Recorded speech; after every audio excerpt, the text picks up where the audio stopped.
Hey there, and welcome to my channel. I am doing something different.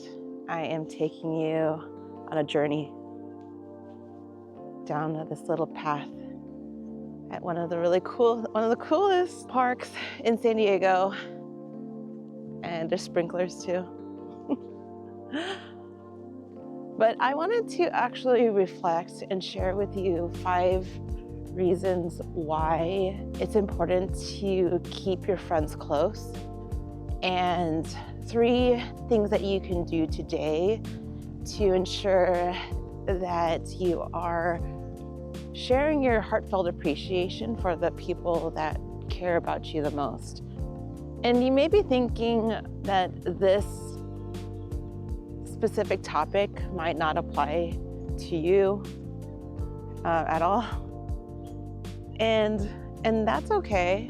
But as somebody that is considered middle-aged, I feel qualified to speak. I feel like I've experienced really, really great highs, the lows of heartbreak, and being in relationships that happens. Now that I am in, I guess you could call the second half of my my life, I think it's just really important that you really maintain the company that you keep. And sorry, I am looking not well rested, but it is like 6 o'clock in the morning. So let's get into it. The first thing I wanted to share with you, and the reason why you want to keep your friends close, is that you get to share experiences that will forever change your life and continue to do that. I like to think about the times when I have laughed so hard that I feel like I just can't feel my insides. Shared trauma. So I guess my example of this is, starting a new hobby with my friends. And upon starting this new hobby, I broke my femur. This shared experience will forever be marred in my life every year. And I'm sure that it will be for them too. I'm going uphill, if you didn't notice. It's really uphill.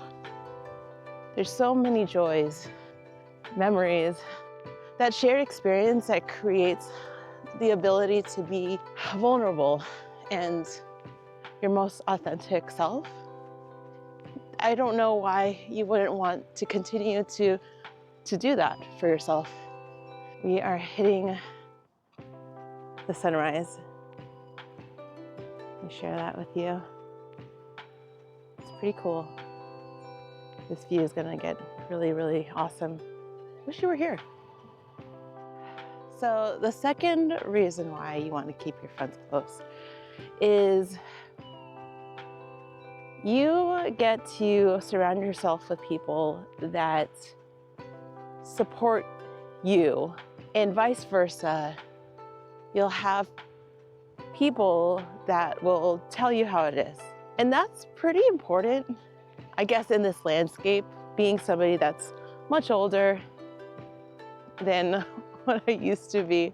I have my own opinions. By having other people to share that with, and then also challenge me to be like, hey, does that make sense? Like, why do you feel that way?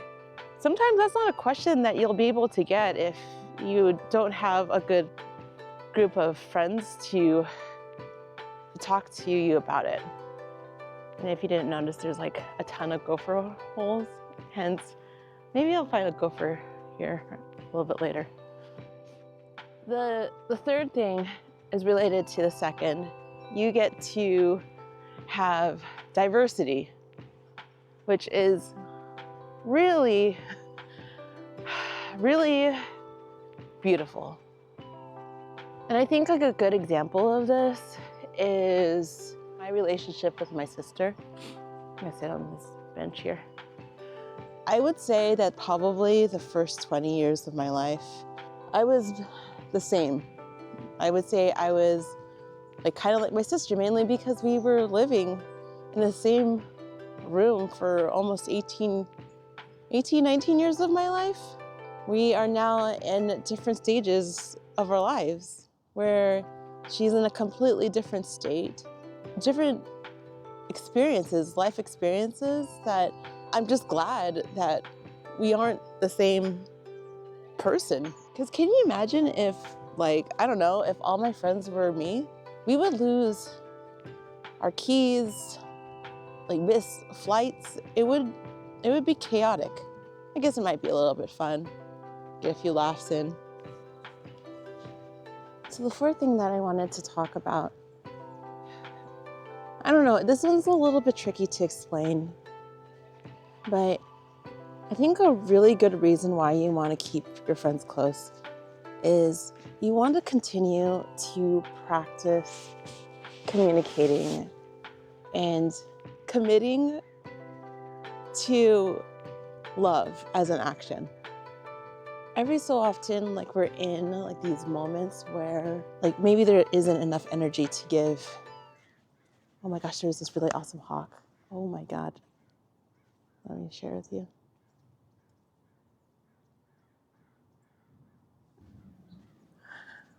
Hey guy.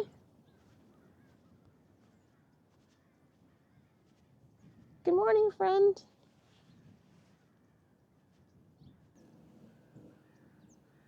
Okay, that was really awesome. And now I'm super zoomed in. Let me get out of here. Ah.